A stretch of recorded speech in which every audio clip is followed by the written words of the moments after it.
Delfadel. Bonjour Yasmine. Bonjour Mario. C'est drôle parce qu'au moment où la critique commence à se lever que Mark Carney voyage trop, Pierre Poilievre, lui, il s'attache un peu les mains sur cette critique-là parce que il commence à voyager lui aussi. Ben oui, il commence à voyager. Il vient de revenir il n'y a pas si longtemps, en même temps que le premier ministre était en Inde, en Australie, au Japon. Lui, il était au Royaume-Uni et en Allemagne pour... ça n'a pas vraiment beaucoup été couvert, ce voyage-là. Qu'est-ce qu'il a pu faire ou qu'est-ce qu'il a pu rencontrer. Je pense que autres aussi ils trouvent ça. Ben, en fait, c'est arrivé avec le début de la guerre. Avec Là. la guerre. C'est pas à cause de lui, c'est avec l'arrivée de la guerre. Il y a bien des choses qui sont passées sous silence dans le voyage, le premier voyage de Pierre Poilievre comme chef de l'opposition officielle à Ottawa. Et voilà qu'il va partir en même temps que Mark Carney va quitter pour la Norvège et le Royaume-Uni. Lui, il s'en va aux États-Unis. Mais quand on dit États-Unis, ce n'est pas Washington, là. Il s'en va pas rencontrer des politiques puis des politiciens. Il s'en va tout d'abord à Détroit. Il y a deux thèmes, là, disons, dans son voyage, l'automobile et l'énergie.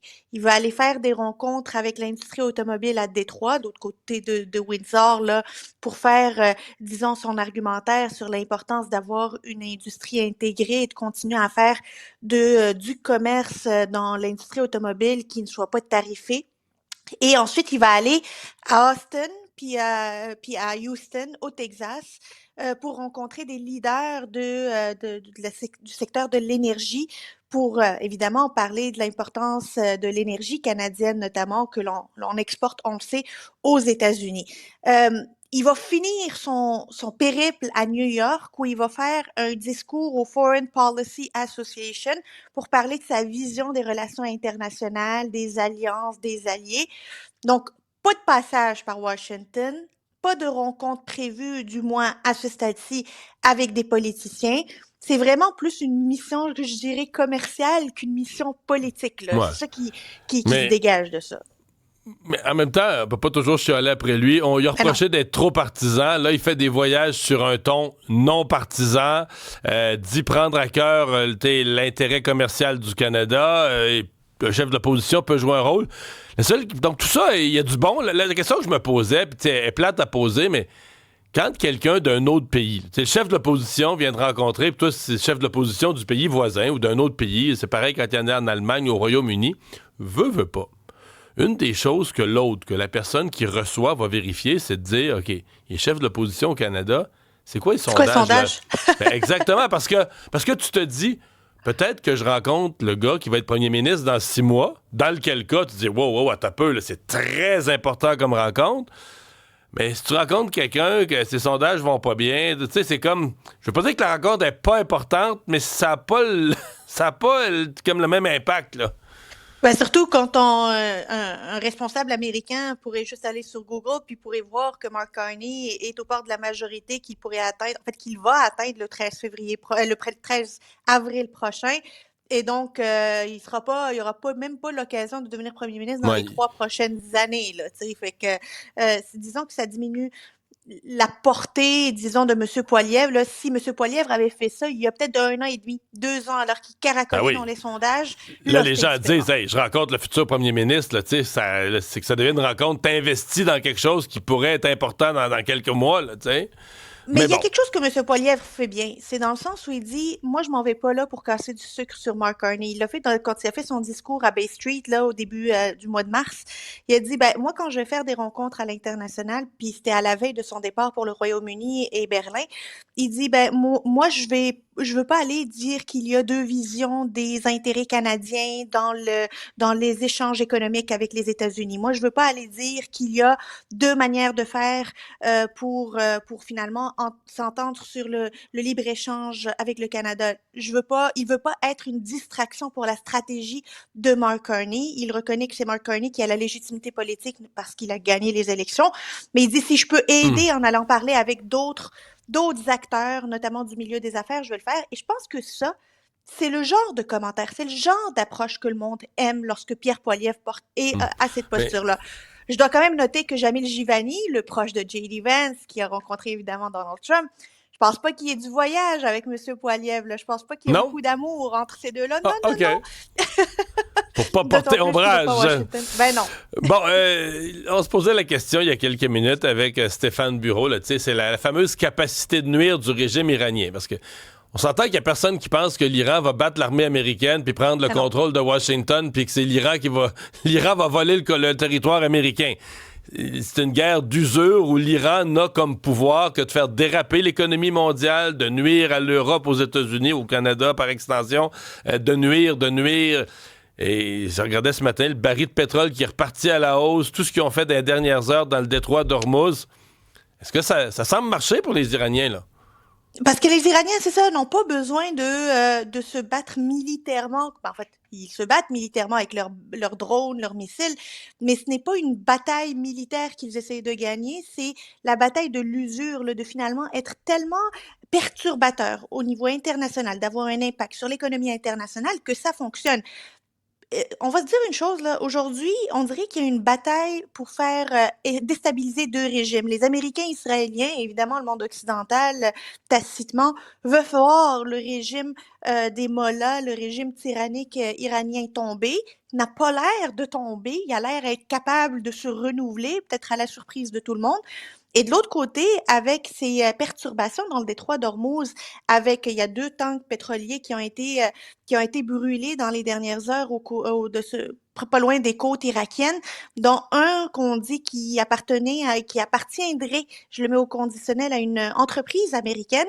Ben ça fait en sorte que l'économie mondiale est déstabilisée et que ça met Donald Trump lui-même dans une drôle de position parce qu'il se retrouve avec des MAGA purs durs qui, eux, ne veulent pas aller en guerre parce qu'ils disent que ça ne répond pas aux intérêts américains, puis on le voit notamment avec les prix du pétrole. Et il y a les républicains qui ont fini par appuyer Donald Trump, qui sont les néoconservateurs, comme on les appelle, qui, eux, sont plus portés vers la guerre, qui disent, ben, on peut pas se retirer trop vite de cette guerre-là si on répond pas aux objectifs de faire tomber le régime, puis de finalement avoir le contrôle de l'Iran. Et il ne répond ni à l'un ni à l'autre, il perd les deux, et j'ai l'impression que c'est le régime de Donald Trump qui est tout autant déstabilisé, qui tombera en premier, qui sera le plus affecté. C'est peut-être ça, finalement, le fin fond de l'histoire de cette guerre en Iran.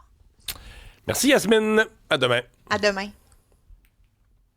Et Alexandre, il y a pour l'instant, là, de minute en minute, il semble y avoir plus de nouvelles pannes qu'Hydro-Québec est capable d'en rétablir. Là. Ça continue d'augmenter. Là, on a fracassé au cours des toutes dernières minutes là, la barre des 200 000 clients d'Hydro-Québec privés de courant. Je vous rappelle les régions qui sont les plus touchées.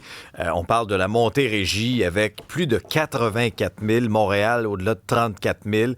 L'Outaouais, au-delà de 30 000 également. On sait qu'il y a plusieurs équipes d'Hydro-Québec là, qui étaient déjà mobilisées depuis hier. Mais quand même, il semble pas vanter et corner les bœufs. Qu'est-ce qui génère les nouvelles pannes? C'est une très bonne question. Oui, puis des fois, effectivement, c'est un peu vent. Aujourd'hui, il y en annonce quand même. Il y a un peu de vent. Alors, OK. C'est les vents, puis à un moment donné, ça se cristallise encore plus sur les fils. Moi, ça me surprend pas, ça. OK. Bon. Et parallèlement à tout ça, je faisais le décompte au niveau des centres de services scolaires et des écoles. On est à au-delà de 700 écoles qui ont annulé les cours pour la journée là, dans différentes régions du Québec. Ouais. Dans certains cas, c'est la tempête de neige, exact. Plus au nord, plus à l'est. Puis dans d'autres cas, il n'y a pas d'électricité dans la ville ou le village. Exode des dermatologues. Oui, c'est ce qu'on apprend dans le journal là, ce matin. Les dermatologues qui sont de plus en plus nombreux à quitter le Québec et le réseau. Ils sont à fleur de peau. Isabelle est en forme, même si elle a dormi sur le divan. Bravo, Mme Perron. Les négociations entre Québec et les médecins spécialistes qui stagnent, on le sait, c'est toujours pas réglé. Les dermatologues qui sonnent l'alarme. Il faut comprendre que la liste d'attente explose aussi. Là. 101 000 patients y figurent. Il y en a 66 000 là-dessus qui sont considérés comme hors délai. Et dans une lettre ouverte, la présidente de l'Association des médecins spécialistes dermatologues du Québec affirme que l'accès à sa spécialité se meurt. Elle dénonce aussi la nouvelle tendance du gouvernement à payer certains actes médicaux au privé pour réduire les listes d'attente plutôt que de financer adéquatement le réseau public. Et il y a plusieurs hôpitaux qui ont tout simplement pas de plan d'effectifs médicaux pour accueillir des dermatologues et ça empêche des embauches. Et j'ai interdit à Isabelle de faire le commentaire que attendre hors délai, ça donne des boutons. Des petits rouges. On est rouge de colère. On va parler d'ailleurs à la porte-parole, la présidente de l'Association des dermatologues, un peu plus tard.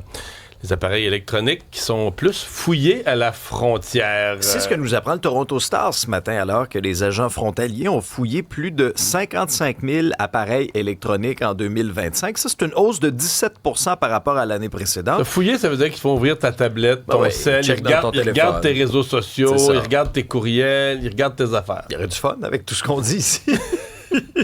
Non, mais pour vrai, c'est fatigant, là. Oui, moi, pas de voyage prévu aux États-Unis prochainement, mais pour ceux et celles qui voyagent ou qui doivent se positionner ou qui commentent l'actualité ou des chercheurs ou des experts. Donc, 40 000... Moi, je vais y aller. Je veux dire, moi, j'ai pas de sel. Non, c'est ça. Moi, je dis pas ça. Moi, je suis... Rien que du poivre. Je suis à l'ancienne, moi. Je suis un vieux flip. Alors, il y a 40 000 qui ont été faits sur des ressortissants non-américains de ces recherches-là. Téléphone, ordinateur, 4 SIM, même les montres. Peuvent vérifier. Mettons, moi, ma montre intelligente, ils pourraient fouiller dans ma montre. Depuis cette année, le département américain de la sécurité intérieure a renforcé cette directive et les données ne précisent pas, par contre, combien de fouilles ont été effectuées à la frontière canadienne comparativement à celles avec le Mexique. Là, on a des chiffres là, uniquement pour... Des retrouvailles? Pour les Pussycat Dolls. Eh boy.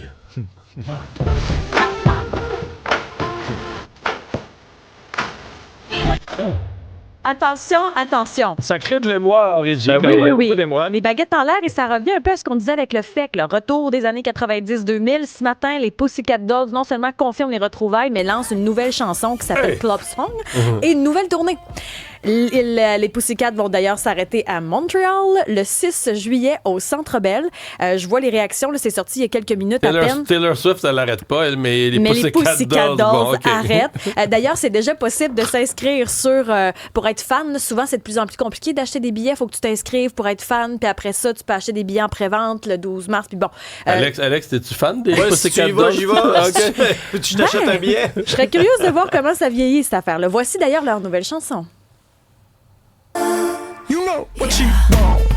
Give the girl her girls, give the girl the floor, give the girl a club song, what she's dying for. Give the girl some moves. Jessica, tu fais l'oreille, t'as déjà vu leur spectacle, toi? Et ils faisaient la première partie de Britney Spears et je dois avouer qu'ils ont volé le show. Ah oui? Ils sont incroyables. Mais souvent, les pop stars en mettent plein la vue. Là. Autant je doute pas qu'en spectacle, ils doivent donner un show. Si tu vois Pitbull, là, ça explose. Les Pussycat. Oui, mais attends, mais les filles dansent, puis ils donnent. Mais non, mais. Ma foi du Elle vient de comparer Pitbull avec les Pussycat. On vient de perdre Mario. Non, mais peu importe, là, Mary J. Blige, il y a quelque chose qui se passe sur scène avec ces artistes-là. Ils vont rééditer d'ailleurs Doll Nomination. Il y aura peut-être un duo avec Pitbull, je sais pas, là, mais bref. Le Pitbull, c'est excellent. Mais oui, c'est vrai que c'est bon, mais c'est une autre époque aussi. Oui.